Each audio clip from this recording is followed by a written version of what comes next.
Tidak seorang pun diizinkan melintasi jembatan ini. Tapi saya harus lewat. Tolong, biarkan saya pergi.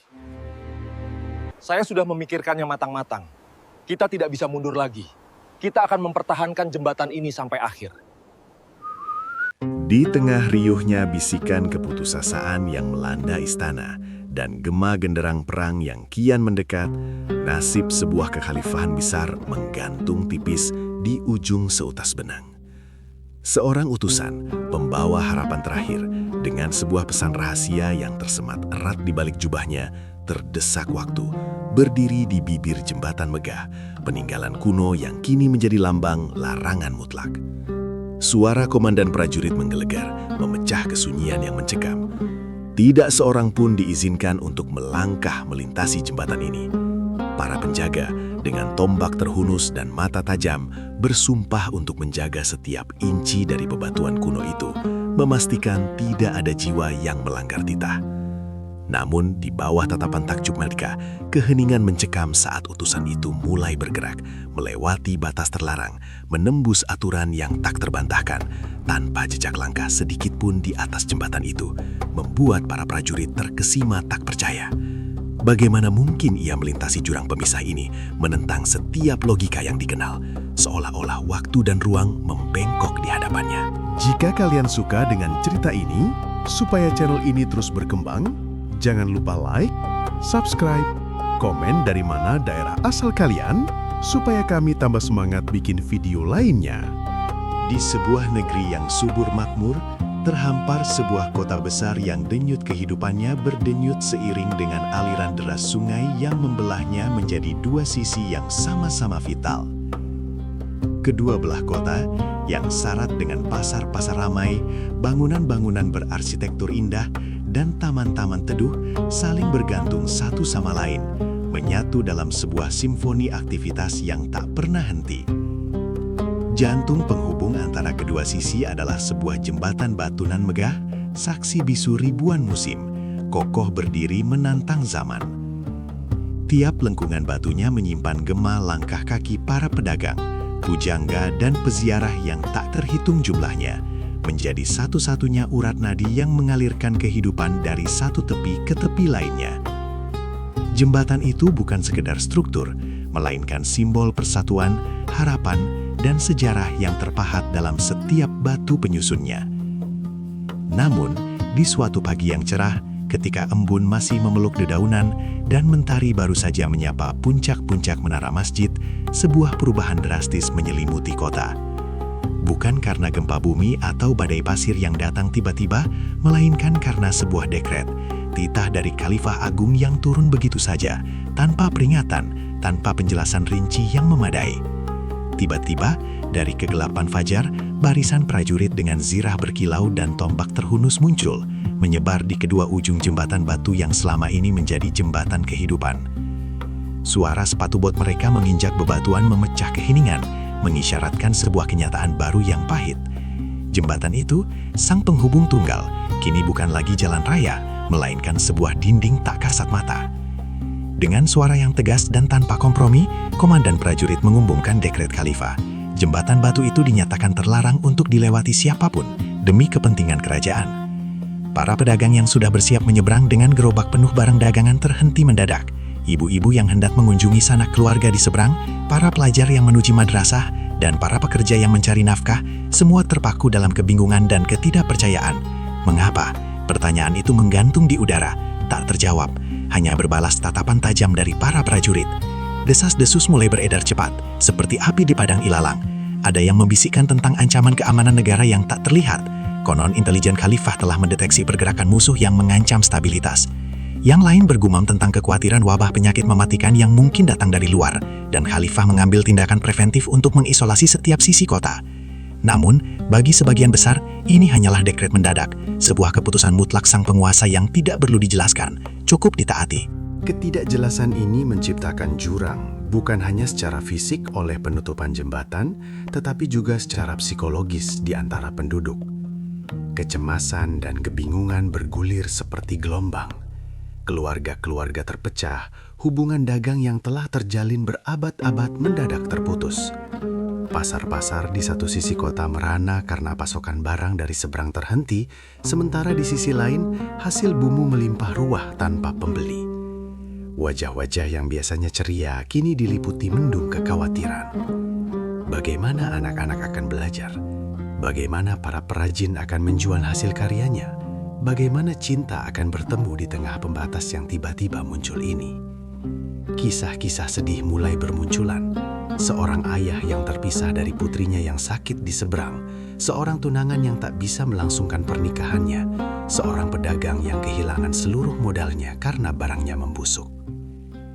Jembatan batu yang dulu penuh tawa dan sapaan kini sunyi, hanya derap langkah prajurit yang berpatroli yang memecah kesunyiannya. Di kedua ujungnya, kerumunan warga berkumpul setiap hari, memandang dengan hampa ke arah seberang, seolah berharap mukjizat akan terjadi, seolah menunggu jembatan itu kembali terbuka seperti semula. Namun para prajurit tetap tegak, tak bergeming, menjadi simbol dekret khalifah yang tak terbantahkan. Sebuah dekret yang entah karena alasan keamanan yang sebenarnya, ketakutan akan wabah yang mengancam, atau sekedar keputusan mendadak sang penguasa, telah mengubah wajah kota dan membelah hati penduduknya menjadi dua bagian, sama seperti sungai yang membelah kota mereka. Misteri di balik titah khalifah itu menjadi buah bibir, mengukir pertanyaan tak berkesudahan di benak setiap warga.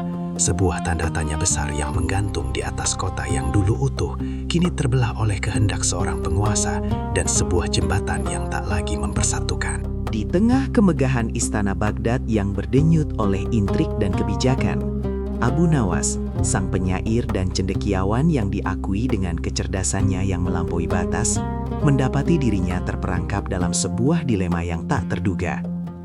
Sebuah titah agung, setajam pedang dan seberat takdir, telah mendarat langsung dari bibir mulia sang khalifah.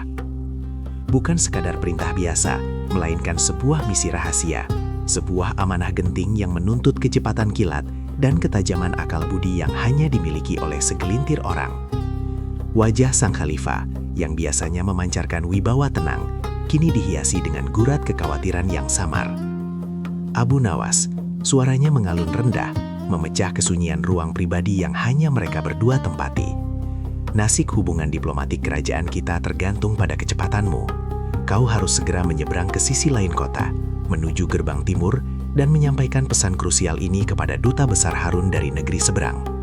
Kapalnya akan berlayar saat fajar menyingsing, dan jika pesan ini tidak sampai padanya, maka jembatan persahabatan yang telah kita bangun akan runtuh. Abu Nawas, dengan segala kecerdikannya, memahami benar bobot setiap kata sang khalifah. Ia mengangguk, sorot matanya tajam dan penuh perhitungan. Pesan itu, yang tersembunyi rapi dalam gulungan perkamen kecil yang diserahkan khalifah, bukan hanya sekadar kumpulan kata, melainkan benang-benang takdir yang akan menentukan perdamaian atau potensi konflik. Ia tahu, setiap detak jarum jam adalah langkah menuju jurang, atau sebaliknya, menuju fajar harapan. Namun, kota Baghdad di malam itu bukanlah tempat yang mudah ditaklukkan.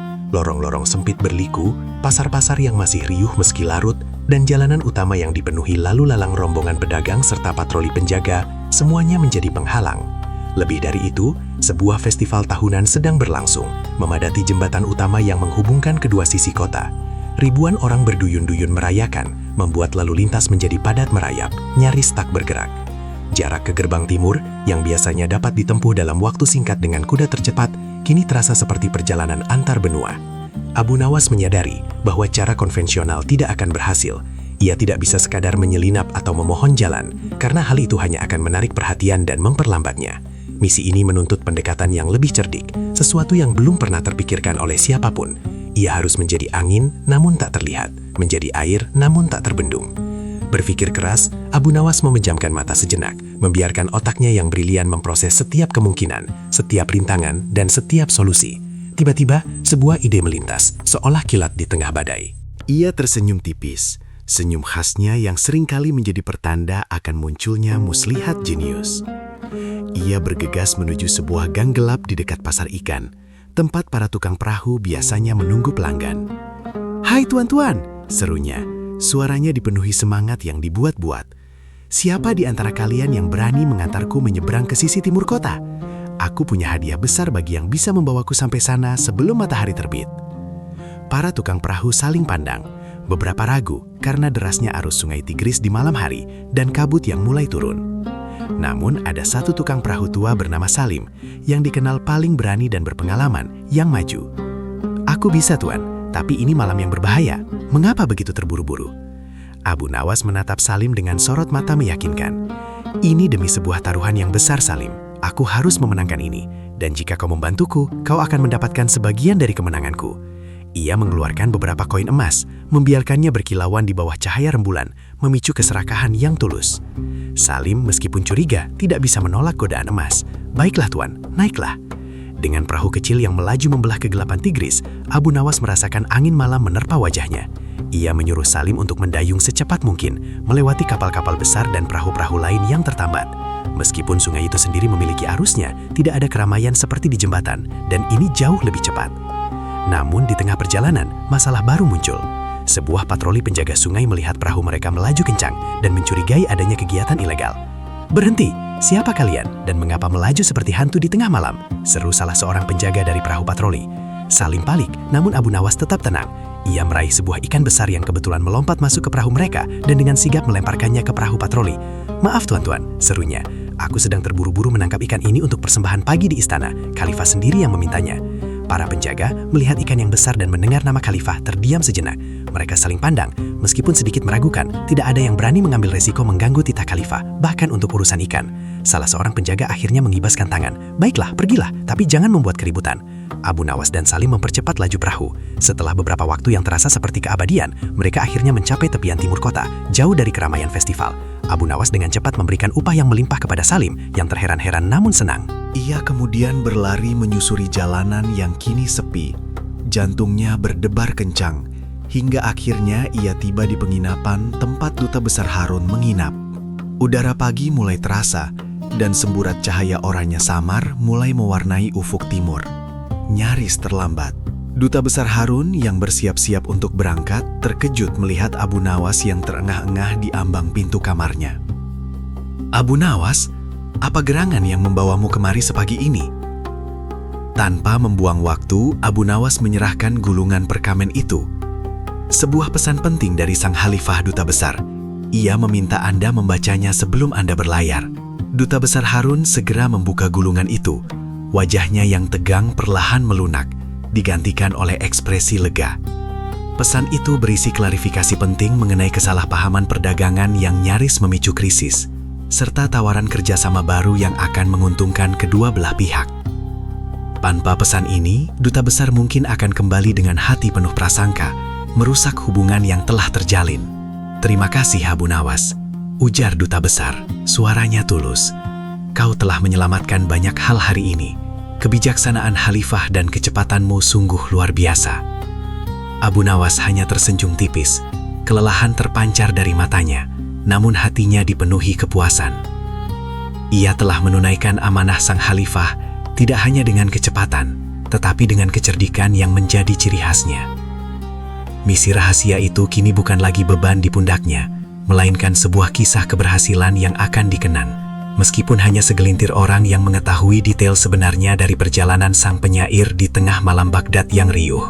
Saat fajar menyingsing sepenuhnya menyinari kota dengan cahaya keemasan, Abu Nawas berbalik, kembali melangkah menuju istana, membawa serta cerita tak terucap tentang bagaimana sebuah kecerdikan mampu menembus segala rintangan demi menjaga kedamaian sebuah kerajaan.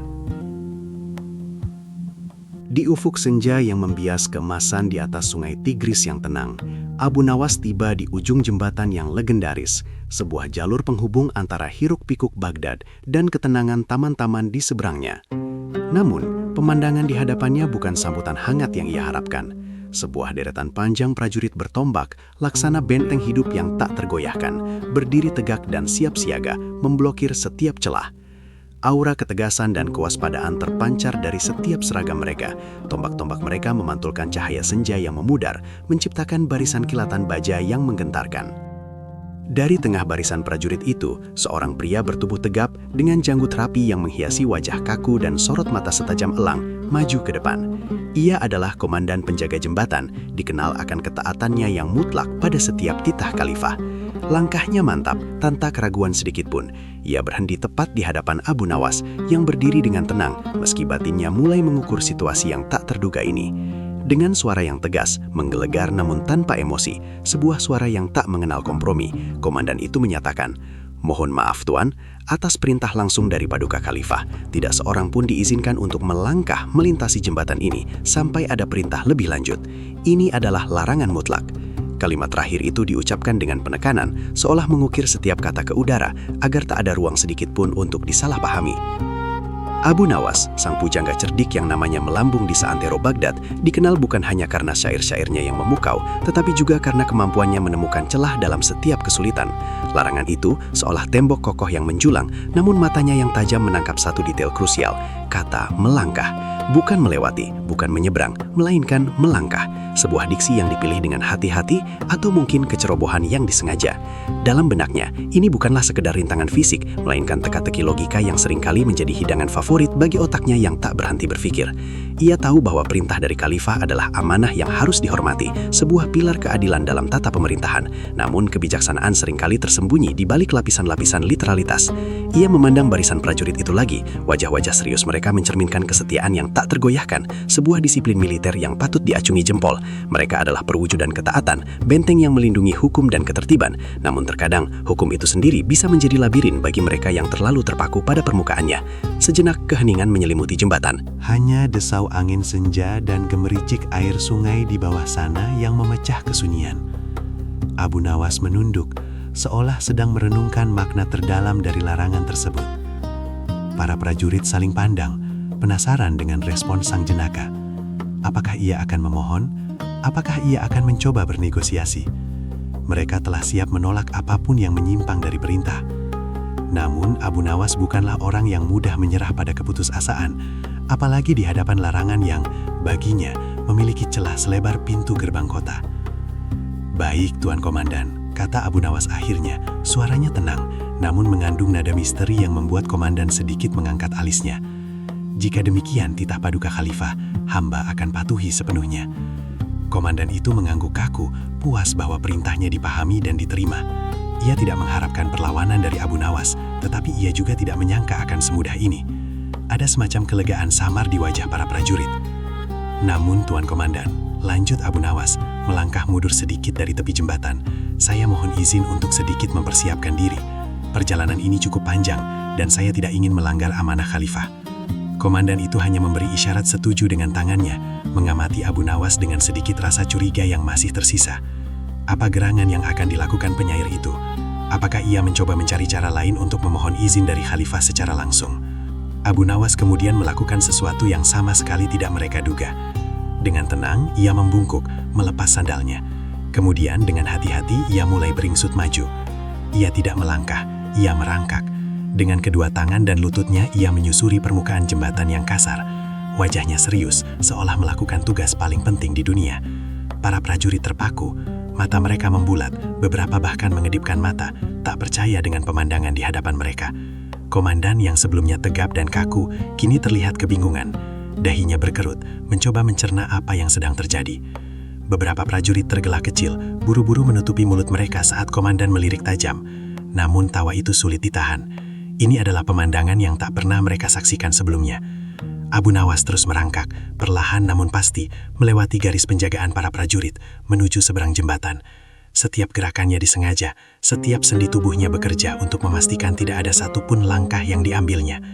Akhirnya, setelah menempuh beberapa meter yang terasa seperti perjalanan panjang, Abu Nawas mencapai ujung jembatan di seberang. Ia bangkit berdiri, menepuk-nepuk debu dari pakaiannya dengan senyum puas. Ia berbalik, menatap komandan dan barisan prajurit yang masih berdiri mematung, dengan ekspresi campur aduk antara kekagetan, kebingungan, dan sedikit rasa kagum yang tak terucap. "Nah, Tuan Komandan," kata Abu Nawas dengan nada riang, "hamba telah menyeberangi jembatan tanpa sedikit pun melangkah. Amanah Paduka Khalifah telah hamba junjung tinggi, bukan? Begitu?" Komandan itu terdiam. Wajahnya yang kaku kini menunjukkan perjuangan batin yang hebat. Ia ingin membantah, ingin menegaskan bahwa ini adalah pelanggaran, tetapi kata-kata Khalifah jelas, tidak seorang pun diizinkan untuk melangkah. Abu Nawas tidak melangkah, ia merangkak. Secara harfiah, ia tidak melanggar perintah. Aturan yang mutlak itu, yang ia pikir tak memiliki celah, kini dengan cerdik telah diakali oleh kecerdasan seorang pujangga. Para prajurit yang tadinya tegang, kini tak kuasa menahan tawa. Tawa mereka pecah, mengisi udara senja yang tadinya hening. Bahkan komandan, setelah beberapa saat, tidak bisa menahan senyum tipis yang tersungging di sudut bibirnya. Ia menggelengkan kepala, mengakui kekalahan yang lucu namun cerdik ini. "Engkau memang tiada duanya, wahai Abu Nawas," ujar komandan dengan nada yang kini lebih lunak, sedikit menggelengkan kepalanya. "Kecerdikanmu sungguh menguji batas-batas pemahaman kami akan setiap titah." Abu Nawas tersenyum hormat. "Hamba hanya mencoba memahami esensi dari setiap perintah, Tuan Komandan. Terkadang sebuah larangan dapat menjadi jembatan menuju pemahaman yang lebih dalam jika kita mau sedikit saja berpikir di luar kebiasaan." Ia tidak sekadar melewati jembatan, ia telah menunjukkan bahwa aturan, seberapa ketat pun, dapat memiliki interpretasi yang berbeda, dan bahwa kebijaksanaan sejati terkadang terletak pada kemampuan melihat melampaui literalitas. Kisah ini, yang akan menyebar ke seluruh Baghdad, tidak hanya menjadi cerita jenaka, tetapi juga pengingat akan pentingnya berpikir kritis dan kreativitas dalam menghadapi batasan, sebuah ajaran yang selalu relevan dalam setiap zaman, dari zaman Khalifah Harun ar-Rasyid yang agung hingga kini. Panas terik Baghdad siang itu tidak seberapa dibandingkan dengan gejolak di hati Abu Nawas. Udara bergetar, membawa serta aroma rempah-rempah dari pasar yang sibuk dan bisikan angin gurun. Namun, fokus Abu Nawas terpaku pada gerbang kota yang dijaga ketat. Misi yang diemban di pundaknya terasa membebani, sebuah pesan penting yang tak bisa ditunda walau sesaat pun untuk disampaikan langsung kepada sang khalifah. Langkahnya tergesa, setiap ayunan kaki adalah penegasan akan urgensi yang mendesak. Di hadapan pos jaga, seorang komandan bertubuh tegap dengan sorot mata setajam elang dan janggut yang terawat rapi berdiri teguh bak patung. Abu Nawas tanpa membuang waktu segera menyuarakan maksud kedatangannya. "Wahai Tuan Komandan, saya membawa pesan teramat penting untuk Baginda Khalifah. Ini adalah masalah mendesak yang menyangkut keamanan dan kesejahteraan seluruh rakyat. Perkenankan saya untuk segera masuk dan menghadap beliau." Nada suaranya penuh keyakinan, diwarnai sedikit desakan yang jujur. Namun, komandan itu tidak bergeming sedikit pun. Wajahnya yang kaku seperti terukir dari batu, mencerminkan keteguhan yang tak tergoyahkan. "Siapapun Anda, Tuan," jawab komandan itu, suaranya datar dan tanpa emosi, seperti dentingan lonceng mati di tengah gurun. "Aturan adalah aturan. Pintu gerbang ini akan dibuka untuk siapa saja yang memiliki izin resmi pada waktu yang telah ditetapkan. Tidak ada pengecualian." Abu Nawas menarik napas dalam, mencoba lagi. Ia tahu, di hadapan orang seperti ini, argumen biasa takkan mempan. Ia harus menekankan pentingnya titah ini. "Tapi ini bukan sekadar urusan biasa, Tuan Komandan. Ini adalah perintah langsung dari Baginda Khalifah sendiri yang harus segera disampaikan. Penundaan walau semenit pun bisa berakibat fatal." Abu Nawas bahkan menyebutkan nama Agung Khalifah untuk menegaskan pentingnya tugas ini, berharap bobot nama tersebut akan melunakkan hati sang komandan. Ia berusaha sekuat tenaga menjelaskan urgensi misinya, menggambarkan potensi bahaya yang mengintai jika pesan itu terlambat tiba di telinga sang penguasa. Ia berbicara tentang keamanan negeri, tentang mata-mata yang mungkin mengintai, tentang keputusan penting yang harus segera diambil. Setiap kata keluar dengan beban berat, namun semua itu seolah memantul kembali dari dinding keteguhan sang komandan. Namun, sang komandan tidak bergeming sedikit pun, tetap pada pendiriannya yang kaku. Matanya menyipit, menatap Abu Nawas dengan pandangan yang tak terbantahkan. "Aturan adalah aturan, Tuan. Bahkan untuk perintah Khalifah sekalipun, Anda harus menunggu di sini sampai jam buka gerbang, atau sampai ada perintah tertulis resmi yang membebaskan Anda dari prosedur standar." Suaranya kini terdengar sedikit lebih tegas, menggarisbawahi bahwa baginya tidak ada perbedaan antara seorang rakyat biasa dengan utusan penting khalifah jika tidak ada prosedur yang dipenuhi. Keteguhannya adalah benteng yang tak dapat ditembus oleh kata-kata manis maupun ancaman halus. Ia adalah penjaga gerbang, dan baginya gerbang itu adalah simbol dari tatanan dan hukum. Abu Nawas menghela napas panjang, kekecewaan merayapi hatinya. Ia merasakan urgensi waktu yang terus berdetak, namun di hadapannya berdiri tembok bernama birokrasi yang tak pandang bulu. Merasa terhalang dan menyadari bahwa berdebat lebih jauh hanya akan membuang waktu berharga, Abu Nawas terpaksa mundur sejenak, mengalah dari pertarungan kata-kata yang sia-sia itu. Ia menyisir pandang ke sekeliling, mencari tempat untuk menenangkan diri dan menyusun strategi baru. Pikirannya berputar cepat, mencari celah, sebuah jalan keluar dari kebuntuan ini. Ia melangkah menuju tepi sungai Tigris yang mengalir tenang tak jauh dari gerbang. Gemericik air yang menenangkan seolah mencoba menepis rasa frustasinya. Ia duduk di sana, di bawah naungan pohon kurma yang melambai, dan mulai memutar otaknya. Matanya menerawang jauh, menatap air yang terus mengalir, seolah mencari inspirasi dari gerakan abadi itu. Bagaimana mungkin ia bisa memenuhi misinya jika ia bahkan tidak bisa melewati gerbang? Bagaimana mungkin ia bisa membujuk seorang yang begitu teguh pada aturan tanpa melanggar aturan itu sendiri? Ia tahu ia tidak bisa melawan aturan secara langsung, karena itu hanya akan memperburuk keadaan. Ia harus mencari cara untuk menembus dinding itu dengan akal, bukan dengan kekuatan atau bujukan. Sambil merenung, Abu Nawas memperhatikan sekelilingnya. Beberapa anak kecil asyik bermain di tepi sungai, melempar batu-batu kecil ke air, menciptakan riak-riak yang menyebar. Tak jauh dari situ, seorang pedagang buah sedang menata dagangannya. Buah-buahan segar berwarna-warni memanggil selera. Pikirannya melayang, mencoba menghubungkan setiap detail yang ia lihat dengan masalah yang sedang dihadapinya. Komandan itu adalah caki-caki hukum, sebuah personifikasi dari aturan yang kaku. Untuk mengalahkannya, ia tidak bisa menggunakan kekuasaan, melainkan harus menggunakan kelicikan yang tak terlihat, sebuah trik yang cerdik namun tetap berada dalam koridor hukum atau setidaknya tidak melanggarnya secara terang-terangan. Tiba-tiba, sebuah ide melintas di benaknya, bagaikan kilat di tengah kegelapan. Sebuah senyum tipis terukir di bibirnya. Ide itu muncul dari pengamatan sederhananya terhadap kehidupan di sekitar sungai. Ia melihat sebuah sampan kecil yang tertambat tidak jauh dari tempatnya duduk. Sampan itu biasanya digunakan oleh nelayan atau warga yang ingin menyeberang ke sisi lain sungai tanpa harus melalui jembatan atau gerbang kota. Sebuah rencana mulai terbentuk, berbelit-belit namun menjanjikan. Abu Nawas bangkit. Rasa frustrasi sebelumnya kini berganti dengan semangat baru yang membara. Ia mendekati sampan itu, berbicara sebentar dengan pemiliknya, seorang nelayan tua yang telah lama melayani penyeberangan di sana. Setelah kesepakatan tercapai, Abu Nawas kembali ke gerbang. Namun kali ini ia tidak menghadap komandan secara langsung. Ia berjalan mengitari tembok kota, menyusuri tepi sungai, sampai ke titik di mana tembok itu berbelok, menjorok ke dalam sungai, membentuk sebuah celah yang kurang terjaga. Dengan bantuan nelayan tua, Abu Nawas naik ke sampan. "Kita akan menyeberang," katanya kepada nelayan, "tetapi bukan ke seberang sungai sana. Kita akan menyusuri tepi ini, mendekati tembok kota, di mana ada celah di antara dinding batu dan permukaan air." Nelayan itu mengernyitkan dahi, sedikit bingung dengan permintaan aneh ini. Namun ia telah terbiasa dengan tingkah laku Abu Nawas yang seringkali tidak terduga. Perlahan, sampan bergerak menyusuri tepi sungai, semakin mendekat ke tembok kota. Dinding batu yang tinggi menjulang, kokoh dan tak tertembus. Namun ada bagian di mana air sungai telah mengikis fondasinya, menciptakan sebuah rongga kecil di bawah gerbang utama, tempat air bisa mengalir keluar masuk tanpa hambatan. Itu bukan pintu, bukan celah yang cukup besar untuk dilewati manusia berdiri, tetapi cukup untuk dilewati oleh sampan yang direbahkan. "Inilah celahnya," bisik Abu Nawas, matanya berbinar licik.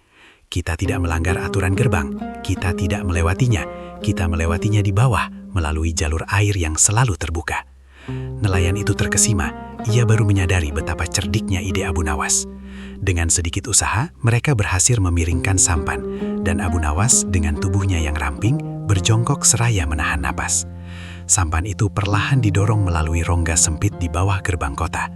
Air sungai dingin membasahi sebagian tubuhnya, namun hatinya dipenuhi kegembiraan. Ia berhasil, ia tidak melewati gerbang yang dijaga komandan, ia melewatinya di bawah aturan, secara harfiah.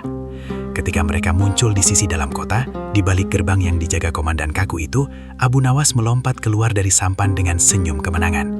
Ia menyapa nelayan itu, berterima kasih dengan tulus, dan kemudian kembali ke gerbang utama, kali ini dari dalam kota. Komandan yang tadi pagi begitu teguh pada pendiriannya, masih berdiri di posnya, memandangi jalanan dengan pandangan hampa. Abu Nawas menghampirinya, kali ini dengan langkah ringan dan senyum lebar. "Selamat pagi, Tuan Komandan," sapanya Hama. Komandan itu menoleh, terkejut melihat Abu Nawas sudah berada di dalam kota. Matanya membelalak tak percaya. Bagaimana Anda bisa masuk?" tanyanya. Suaranya sedikit bergetar.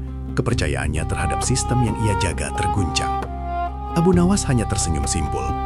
"Saya tidak masuk, Tuan Komandan. Saya keluar." Ia menunjuk ke arah celah di bawah gerbang. "Saya mengikuti aturan Anda. Saya tidak melewati gerbang yang tertutup. Saya melewati jalur yang selalu terbuka, sebagaimana air mengalir." komandan itu terdiam, tak bisa berkata-kata. Ia melihat ke arah yang ditunjuk Abu Nawas, kemudian kembali menatap Abu Nawas. Wajahnya yang kaku kini menunjukkan sedikit kekalahan, namun juga sebersit pengakuan akan kecerdikan. Ia telah ditegur oleh kecerdikan tanpa melanggar satupun aturan tertulis.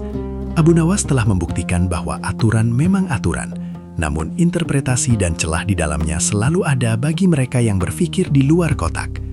Dengan misinya yang kini dapat dilanjutkan, Abu Nawas segera bergegas menuju istana khalifah, meninggalkan sang komandan dengan pemikiran yang jauh lebih dalam tentang esensi sebuah aturan dan batas-batas ketegasan. Dengan tatapan tajam yang menembus keramaian pasar, Abu Nawas mengamati jembatan tua yang membentang gagah di atas sungai, denyut nadi kota yang tak pernah tidur. Di sana, para prajurit dengan baju zirah berkilauan berdiri tegak, membentuk barisan yang tak tergoyahkan. Namun bukan struktur kokoh jembatan itu yang menarik perhatian Abu Nawas sepenuhnya, melainkan ingatan akan perintah tegas yang baru saja didengarnya dari sang komandan. Tidak seorang pun boleh melangkah melintasi jembatan ini. Kata melangkah itu, sebuah verb sederhana yang biasanya tak banyak memiliki bobot, kini menancap kuat dalam benaknya, memicu percikan ide yang ganjil namun cemerlang. Sebuah senyum tipis, penuh makna, terukir di wajahnya yang penuh kerutan. Ide yang awalnya tampak tak masuk akal, namun brilian, kini mulai terbentuk, merangkai benang-benang logika yang tak terduga. Dalam keheningan malam, di sudut kota Baghdad yang gemerlap di bawah rembulan sabit, Abu Nawas merenung. Perintah sang komandan, sebuah titah yang secara harfiah melarang setiap tindakan melangkah, telah menjadi teka-teki pribadinya. Ia memahami bahwa di balik setiap kata ada nuansa makna yang bisa diselami, sebuah celah yang bisa ditemukan jika seseorang berani berpikir di luar kota konvensional. Bukan karena ia ingin menentang kekuasaan, melainkan karena ia melihat kebijaksanaan atau setidaknya pelajaran dalam menafsirkan aturan dengan cara yang tak terduga. Sebuah kebiasaan yang telah melekat pada dirinya sejak lama. Ia memikirkan definisi melangkah, mengangkat satu kaki, mengayunkannya ke depan, dan menurunkannya kembali, diikuti oleh kaki yang lain. Proses berulang inilah yang dilarang. Lantas, bagaimana cara melewati jembatan tanpa melangkah? Akal Abu Nawas mulai berputar. Pagi berikutnya, ketika mentari mulai menyapa menara-menara masjid dan riuh pasar mulai kembali terdengar, Abu Nawas muncul di dekat jembatan. Kali ini, ia tidak sendiri. Ia didampingi oleh dua orang sahabatnya yang kebingungan, membawa sebuah gulungan tikar yang cukup besar. Prajurit-prajurit yang berjaga dengan tombak terhunus memandang heran ke arahnya. Sang komandan yang mungkin sudah mendengar reputasi Abu Nawas menatapnya dengan pandangan curiga. "Abu Nawas, apakah engkau telah melupakan perintahku?" Suara komandan menggelegar. Tidak seorang pun boleh melangkah melintasi jembatan ini. Abu Nawas tersenyum santai, senyum yang selalu menyiratkan 1000 makna. "Ampun Paduka Komandan, hamba tak akan pernah melupakan setiap sabda bijak Paduka," katanya dengan nada hormat yang tipis. "Justru karena hamba mengingatnya dengan saksama, hamba datang kemari. Hamba tidak akan melangkah melintasi jembatan ini." Komandan itu dengan alis bertaut menyaksikan Abu Nawas membentangkan tikarnya di ujung jembatan. Kemudian, dengan gerakan yang anggun namun penuh perhitungan, Abu Nawas merebahkan dirinya di atas tikar tersebut. Para prajurit saling berpandangan, bingung dan geli. Dengan posisi terlentang di atas tikar, Abu Nawas kemudian memberikan isyarat kepada kedua sahabatnya. "Tolong sahabatku, geserlah tikar ini perlahan," pintanya. Dan terjadilah, kedua sahabatnya menahan tawa, mulai menarik tikar itu sedikit demi sedikit, menyeret Abu Nawas yang terbaring di atasnya, melintasi permukaan jembatan yang kokoh. Abu Nawas sendiri, dengan mata terpejam dan senyum misterius di wajahnya, sama sekali tidak mengangkat kakinya. Ia tidak melakukan satupun tindakan melangkah, ia hanya terseret. Para prajurit yang tadinya tegang, kini tak kuasa menahan tawa. Beberapa bahkan menunduk agar tawa mereka tak terlihat oleh komandan. Namun, tawa itu akhirnya pecah juga. Komandan itu setelah terdiam sejenak menghela napas panjang. Ia ingin marah, ingin menghukum Abu Nawas karena mempermainkan perintahnya. Namun, ia tak bisa menyangkal. Secara harfiah, Abu Nawas memang tidak melangkah. Kata kunci itu, melangkah, telah ditafsirkan dengan begitu literal dan jenaka, sehingga mengosongkan esensi larangan itu sendiri. Komandan itu akhirnya ikut tersenyum, senyum yang mengandung kekalahan sekaligus kekaguman. "Abu Nawas, engkau memang tak ada duanya," ucapnya menggeleng-gelengkan kepala. "Engkau telah membuktikan bahwa kata-kata memiliki lebih dari satu wajah." Kisah ini yang mungkin terdengar seperti gurauan belaka menyimpan hikmah yang dalam. Ia mengingatkan kita bahwa seringkali kebenaran dan solusi terletak pada cara kita menafsirkan batasan. Bahwa di balik setiap larangan atau aturan ada ruang bagi pemikiran yang kreatif dan inovatif. Abu Nawas dengan kepiawaiannya dalam bermain kata dan logika bukan hanya sekedar pelawak istana atau penyair ulung. Ia adalah seorang filsuf jalanan yang mengajarkan bahwa kecerdasan sejati adalah kemampuan untuk melihat apa yang tak terlihat oleh orang lain, untuk menemukan celah di dinding yang tampak kokoh, dan untuk mengubah tantangan menjadi sebuah kesempatan untuk belajar dan tumbuh.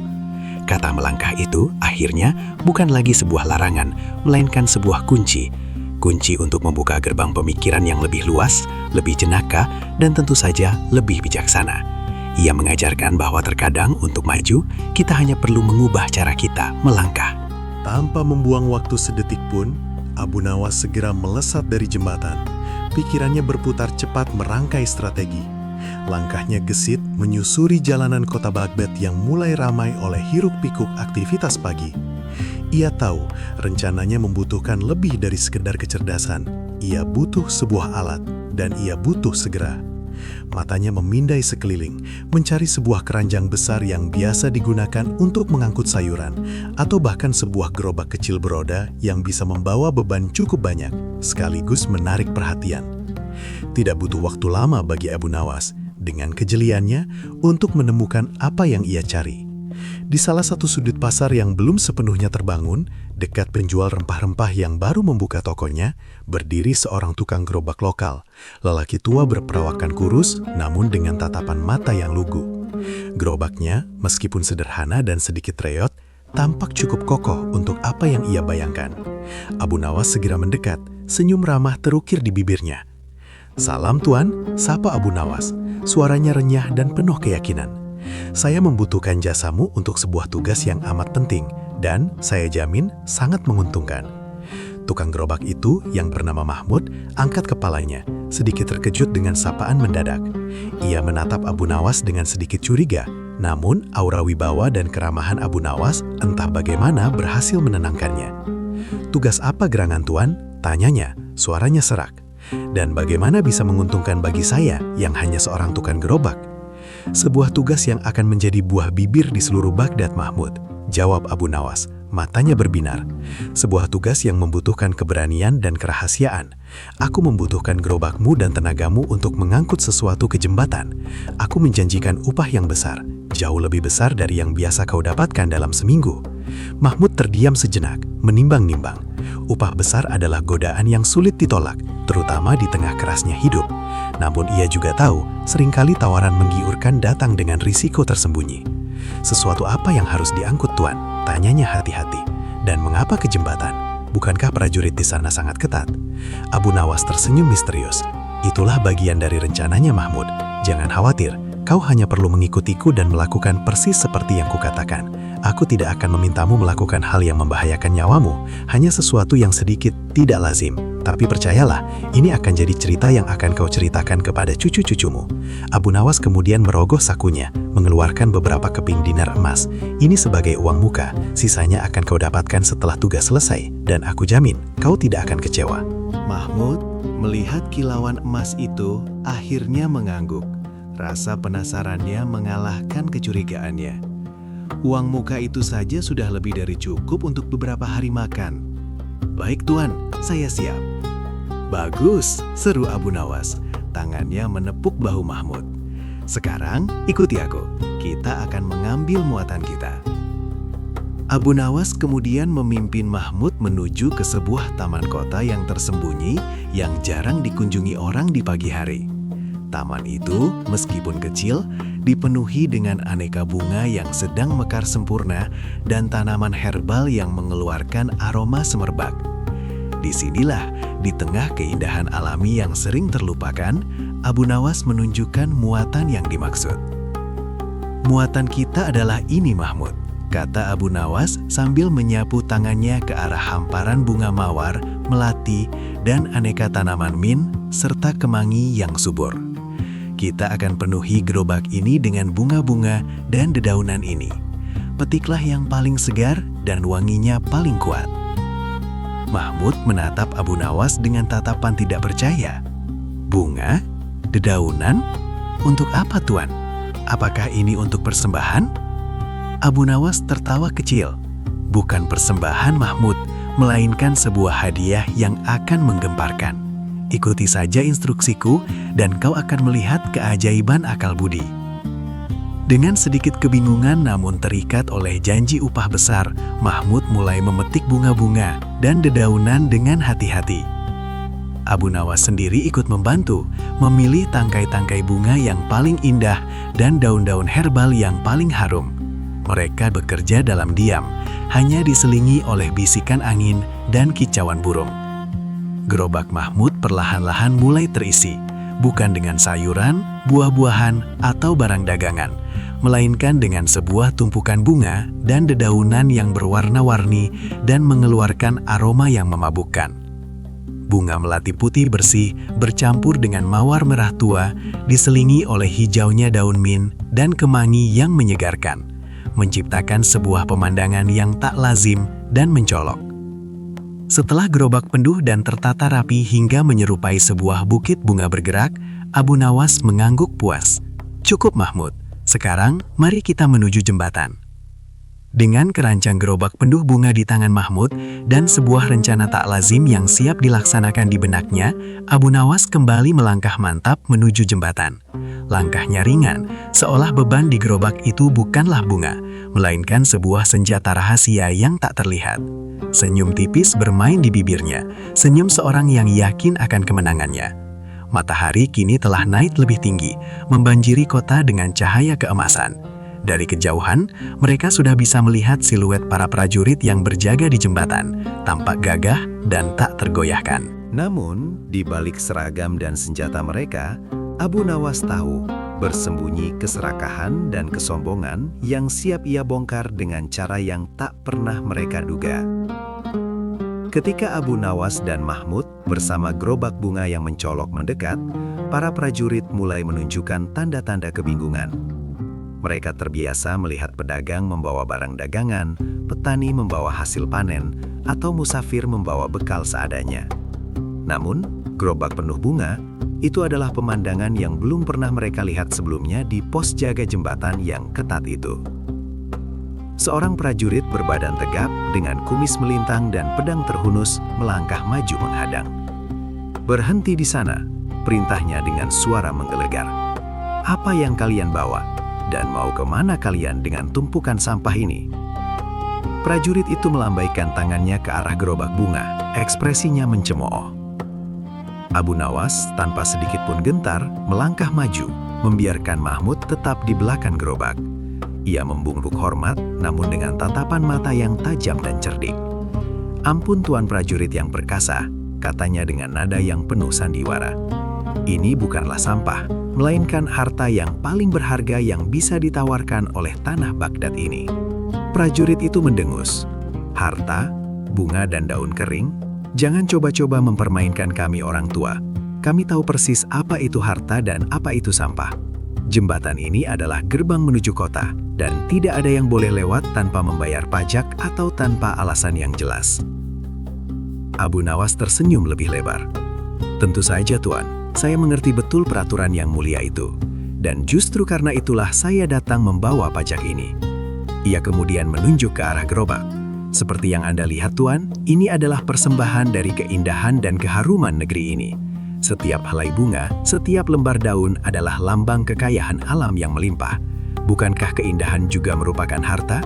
Bukankah keharuman adalah kenikmatan yang tak ternilai? Para prajurit saling pandang, bingung. Ini bukan argumen yang biasa mereka hadapi. Mereka terbiasa dengan pedagang yang mencoba menawar harga pajak atau musafir yang merengek minta keringanan. Tapi orang ini, dengan gerobak penuh bunga, mencoba membayar pajak dengan filosofi. Omong kosong macam apa ini? Bentak prajurit lain, yang tampak lebih muda dan kurang sabar. Apakah kau pikir kami bisa makan bunga-bunga ini? Atau membeli pedang dengan dedaunan ini? Kami butuh dinar, dirham, atau setidaknya gandum. Ah, Tuan prajurit muda, sahut Abu Nawas dengan tenang. Justru disitulah letak kebijaksanaannya. Jika Anda menerima dinar atau gandum, itu hanya akan mengisi perut dan pundi-pundi Anda. Namun jika Anda menerima keharuman dan keindahan ini, itu akan mengisi jiwa Anda. Bukankah jiwa yang tenteram lebih berharga dari sekedar perut kenyang? Abu Nawas kemudian mendekati gerobak, mengambil segenggam bunga melati dan mawar, lalu menyerahkannya kepada prajurit yang paling tegap. Ambillah Tuan, hiruplah dalam-dalam aromanya.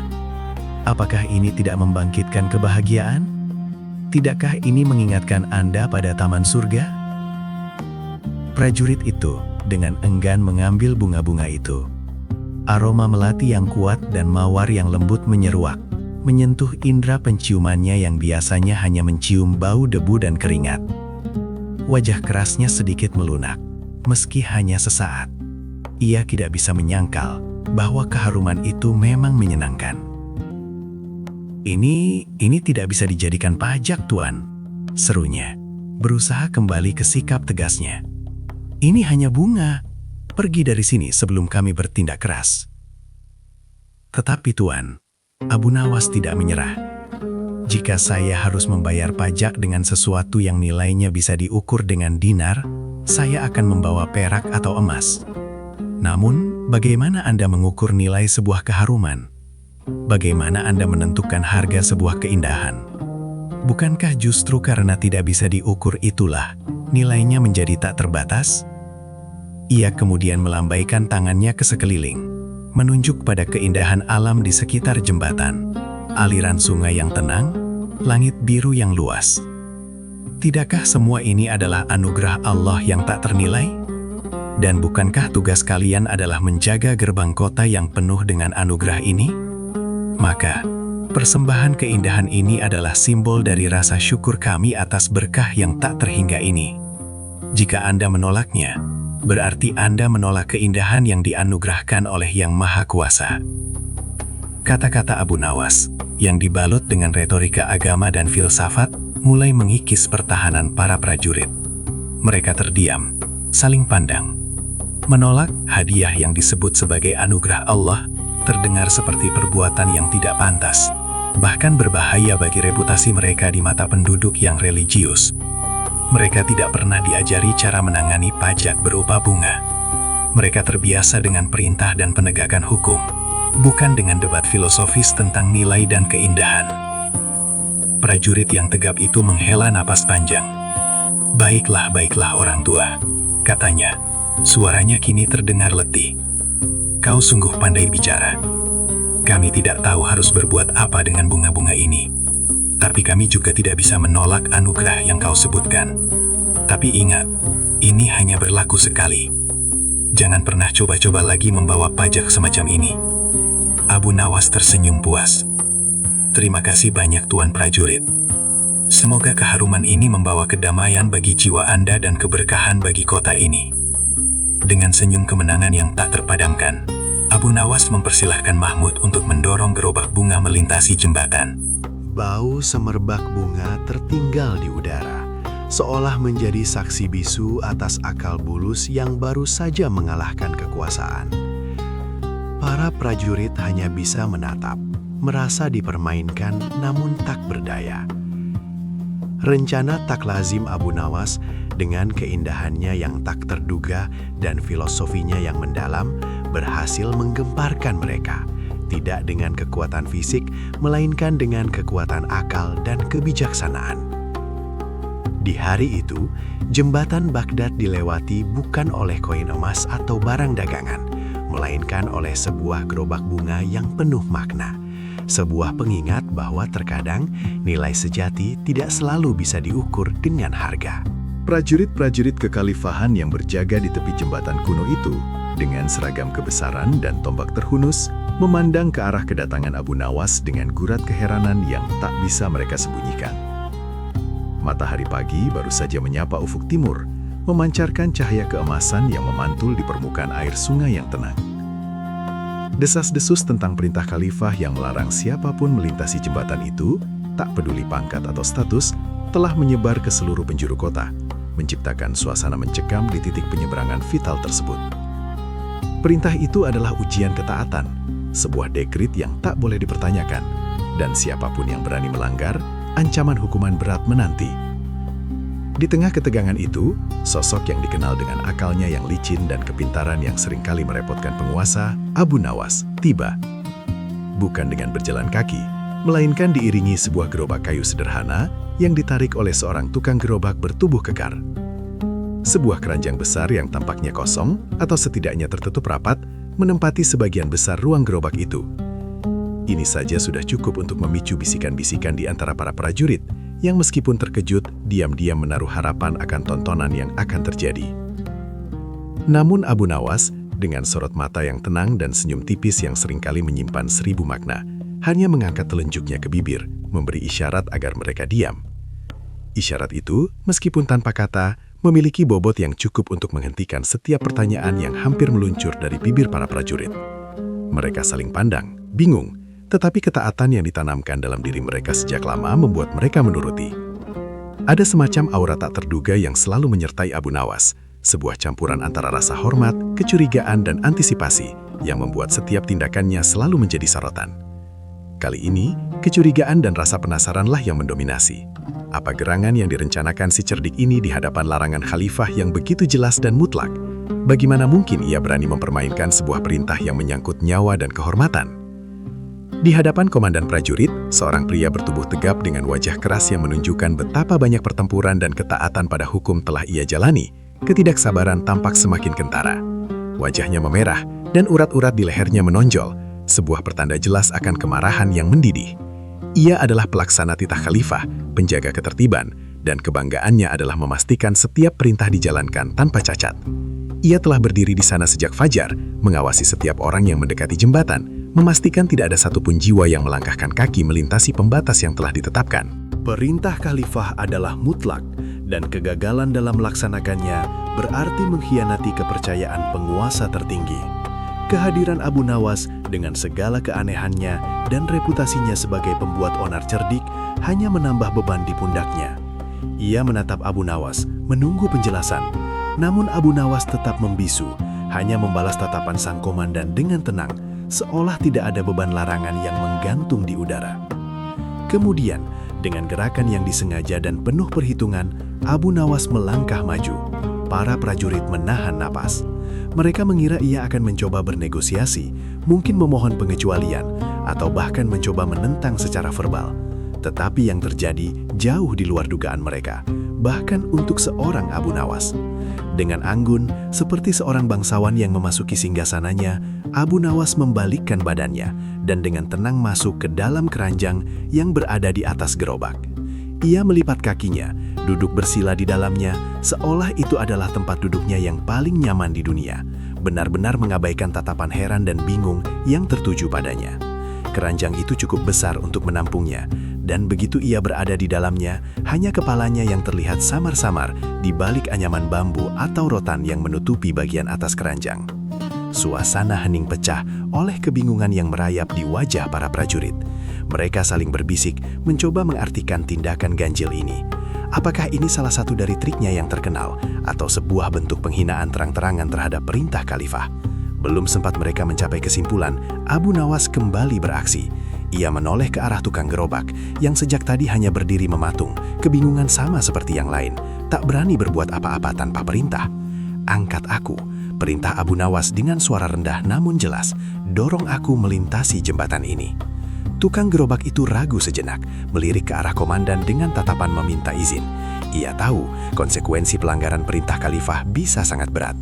Namun isyarat mata dari Abu Nawas yang entah bagaimana berhasil menyampaikan pesan lakukan saja dan jangan khawatir, akhirnya meyakinkannya. Dengan sekuat tenaga, ia mulai mendorong gerobak dan perlahan tapi pasti roda-roda gerobak mulai bergerak maju menuju titian jembatan yang terlarang itu. Setiap putaran roda terasa seperti guntur di telinga para prajurit, menguji kesabaran dan ketaatan mereka. Mereka menyaksikan dengan mata terbelalak, seolah tak percaya pada apa yang mereka lihat. Ini adalah pelanggaran, dan mereka tahu itu. Namun cara pelanggaran ini begitu aneh, begitu tak terduga, sehingga mereka seolah terpaku di tempat, terlalu terkejut untuk bereaksi cepat. Belum sampai beberapa hasta gerobak itu melangkah ke atas jembatan. Suara menggelegar memecah keheningan pagi yang tegang itu. "Hentikan! Apa yang kau lakukan?" seru komandan prajurit. Kemarahan akhirnya meledak dari dalam dirinya. Wajahnya kini bukan hanya memerah, melainkan telah membiru karena amarah yang tak tertahankan. Merasa bahwa akal cerdik Abu Nawas kali ini telah melewati batas. Ia melangkah maju dengan langkah tegap dan berat. Tangannya mencengkram gagang pedangnya yang terukir indah. Sorot matanya tajam menancap pada Abu Nawas yang masih tenang duduk di dalam keranjang. "Kau melanggar perintah khalifah. Tidak ada satupun jiwa yang boleh melintasi jembatan ini. Dan kau, dengan segala trik murahanmu, mencoba mempermainkan kami dan hukum khalifah." Nada suaranya meninggi, menggema di atas sungai, menarik perhatian bahkan dari burung-burung yang berterbangan di dahan pohon. Para prajurit lainnya segera siaga, menyiapkan tombak mereka, bersiap untuk melaksanakan perintah apapun yang akan diberikan komandan mereka. Ketegangan mencapai puncaknya. Semua mata kini tertuju pada Abu Nawas, menunggu apa yang akan ia katakan. Bagaimana ia akan membalas tuduhan serius yang kini mengancam lehernya ini. Di sebuah negeri yang subur, di bawah naungan khilafah yang agung, kerap kali kebijaksanaan diuji oleh kekakuan. Bukan kekakuan dinding batu atau tiang baja, melainkan kekakuan pikiran yang terpaku pada huruf-huruf hukum, melupakan ruh dan esensinya.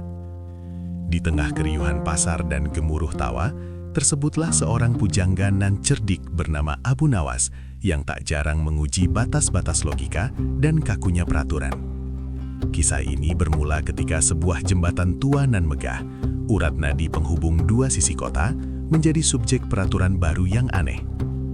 Komandan pengawal kota, seorang pria bertubuh tegap dengan sorot mata tajam dan kumis melintang yang menandakan ketegasannya, baru saja mengeluarkan titah yang cukup menggelikan. "Mulai hari ini," serunya lantang di hadapan rakyat yang berkerumun. Tidak seorang pun diizinkan melangkah melintasi jembatan ini antara waktu azan maghrib hingga azan isya.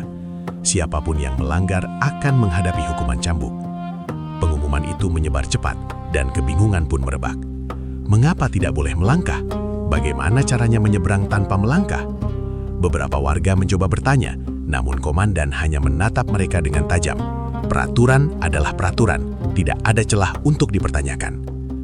Kekakuan aturan ini tentu saja menyulitkan banyak orang, terutama para pedagang yang masih ingin pulang atau warga yang ingin mengunjungi kerabat di seberang sungai. Namun tak ada yang berani membantah.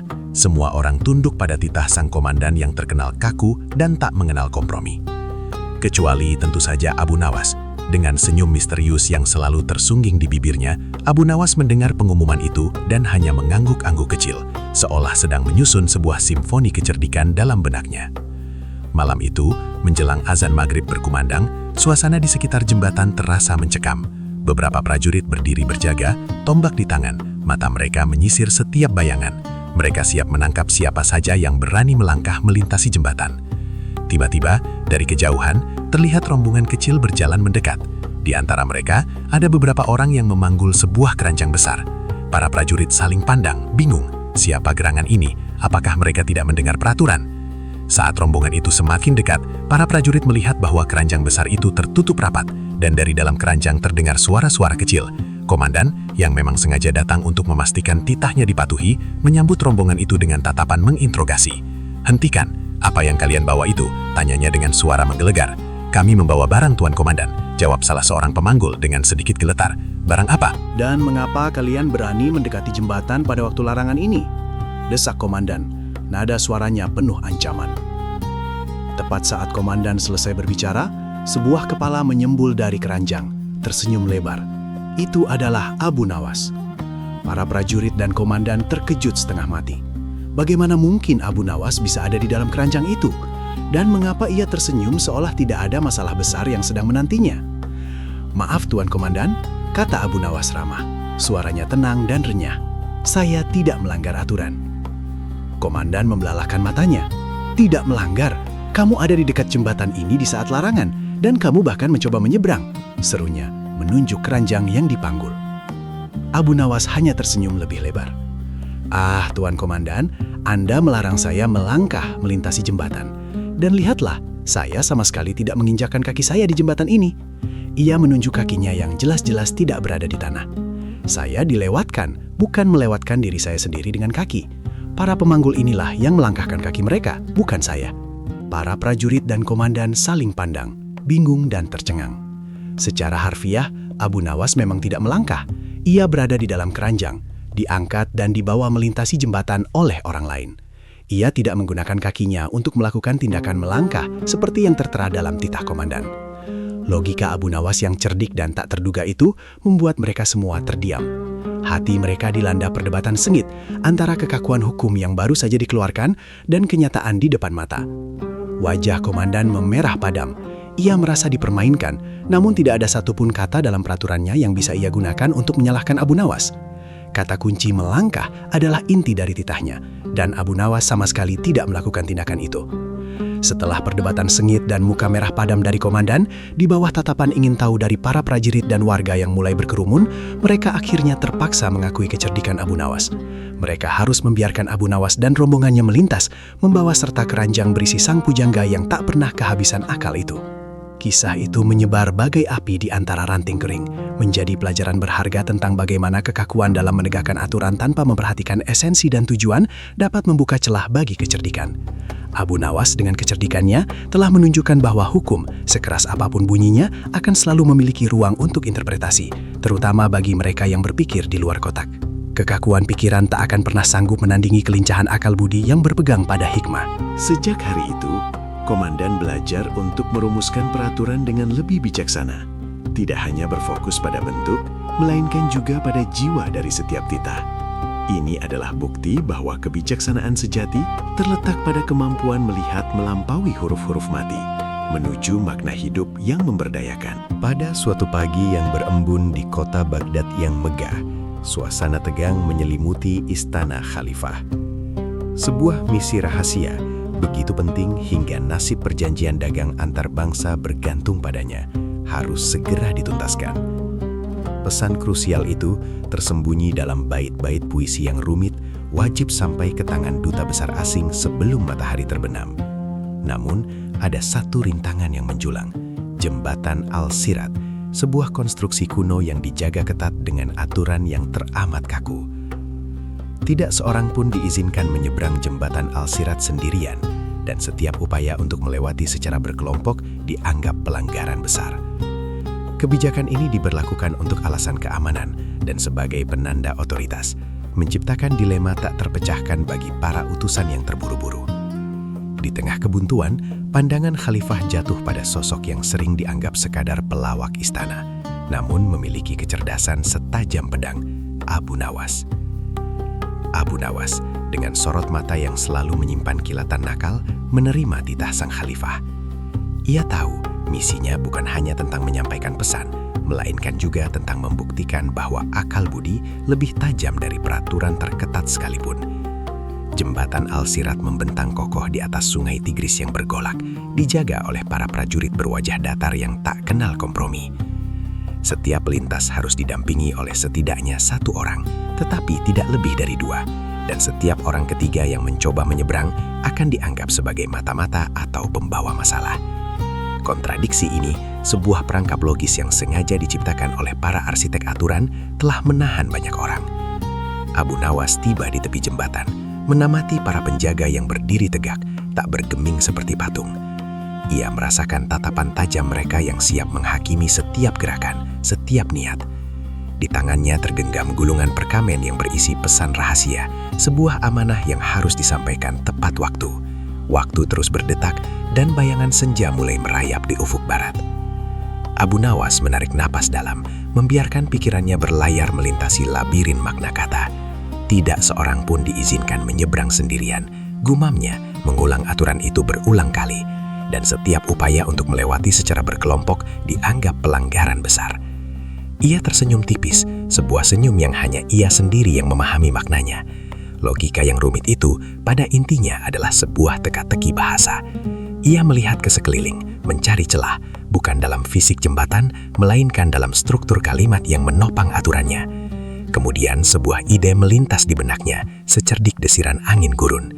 Ia mendekati salah satu penjaga, seorang pria bertubuh kekar dengan janggut lebat dan mata setajam elang.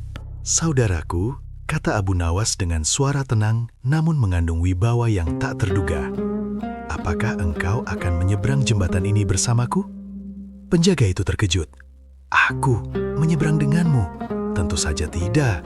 Tugasku adalah menjaga jembatan ini, bukan untuk menyeberanginya. Dan kau tahu aturannya, kau tidak boleh menyeberang sendirian. Abu Nawas mengangguk pelan. Tepat sekali, aku tidak boleh menyeberang sendirian. Oleh karena itu, aku meminta engkau untuk menyeberang bersamaku. Penjaga itu mengerutkan kening, bingung. Tapi itu tetap berarti kita berdua menyeberangkan, itu akan menjadi sebuah kelompok. Abu Nawas tersenyum licik. Tidak, saudaraku. Aturannya berbunyi, tidak seorang pun diizinkan menyeberang jembatan ini sendirian. Dan juga, setiap upaya untuk melewati secara berkelompok dianggap pelanggaran besar. Aku tidak akan menyeberang sendirian, dan aku juga tidak akan menyeberang sebagai bagian dari kelompok yang sudah terbentuk. Penjaga itu dan rekan-rekannya yang mulai mendekat karena penasaran saling pandang. Mereka merasa ada sesuatu yang janggal, tetapi tidak bisa menangkap letak kesalahannya. Dengarkan baik-baik, lanjut Abu Nawas, menaikkan sedikit nada suaranya. Aku tidak pernah meminta kalian untuk menyeberang bersamaku. Aku hanya bertanya, apakah engkau akan menyeberang jembatan ini bersamaku? Jika engkau menjawab tidak, maka aku tetap sendirian. Tetapi jika engkau menjawab ya, maka kita berdua akan menyeberang bersama, bukan sebagai kelompok yang sudah ada, melainkan sebagai dua individu yang kebetulan bergerak pada waktu yang sama. Dan jika engkau tidak menyeberang, aku tetap sendirian, melanggar aturan. Jadi, untuk memastikan aku tidak melanggar aturan yang melarangku sendirian, engkau harus menyeberang bersamaku. Penjaga itu terpaku oleh rentetan kata-kata yang memutarbalikkan logika, akhirnya menyerah. Terperangkap dalam jerat bahasa Abu Nawas, ia sadar bahwa satu-satunya cara untuk mencegah Abu Nawas melanggar aturan sendirian adalah dengan menemaninya. Dan karena tidak ada aturan yang secara spesifik melarang dua individu yang kebetulan berjalan bersama, bukan sebagai kelompok yang terorganisir, penjaga itu terpaksa mengambil keputusan yang aneh. Dengan kebingungan yang nyata di wajahnya, penjaga itu mengangguk kaku. Baiklah, aku akan menyeberang bersamamu, katanya, lebih kepada dirinya sendiri daripada kepada Abu Nawas. Dengan langkah santai namun penuh tujuan, Abu Nawas mulai melintasi jembatan Al-Sirat dengan penjaga yang kebingungan mengikutinya di sampingnya. Mereka berjalan beriringan, namun dalam benak Abu Nawas, ia tidak sendirian, dan dalam logika penjaga, ia mencegah seorang pelanggar aturan. Para penjaga lainnya menatap dengan tatapan tak percaya, tetapi tidak ada yang bisa membantah. Abu Nawas tidak melanggar aturan sendirian karena ia ditemani, dan mereka juga tidak bisa menuduhnya berkelompok karena hanya ada dua orang, dan yang satu adalah penjaga yang menjaga aturan. Ini adalah puncak kecerdasan Abu Nawas yang sekali lagi membuktikan bahwa pemahaman mendalam akan kata-kata dan kemampuan dalam memutarbalikkan logika dapat mengatasi rintangan paling kaku sekalipun. Begitu sampai di seberang, tepat pada waktunya, Abu Nawas melepaskan diri dari penjaga yang masih terhuyung-huyung dengan pemikirannya. Ia bergegas menuju kediaman duta besar asing yang sedang menunggunya dengan cemas. Dengan senyum penuh kemenangan, Abu Nawas menyampaikan gulungan perkamen yang berisi pesan rahasia itu. Duta besar yang sudah putus asa akan kedatangan utusan menerima pesan itu dengan lega yang tak terhingga. Misi itu tuntas, tepat pada waktunya, menyelamatkan perjanjian penting dan menjaga kehormatan Baghdad. Kisah tentang trik jembatan Abu Nawas dengan cepat menyebar dari mulut ke mulut, melampaui tembok istana hingga ke pelosok pasar. Kisah itu menjadi bukti abadi akan kejeniusan dan ketangkasan Abu Nawas dalam menaklukkan setiap tantangan, bukan dengan kekuatan atau kekuasaan, melainkan dengan kekuatan akal budi dan kebijaksanaan linguistiknya. Dari hari itu, nama Abu Nawas tidak hanya dikenal sebagai penyair atau pelawak istana, tetapi juga sebagai seorang ahli strategi kata yang tak tertandingi, seorang legenda yang kisahnya terukir dalam sejarah sebagai simbol kecerdasan yang tak terbatas. Jembatan Al-Sirat yang sebelumnya dikenal karena kekakuan aturannya, kini juga dikenang sebagai saksi bisu kejeniusan Abu Nawas yang tak terpatahkan.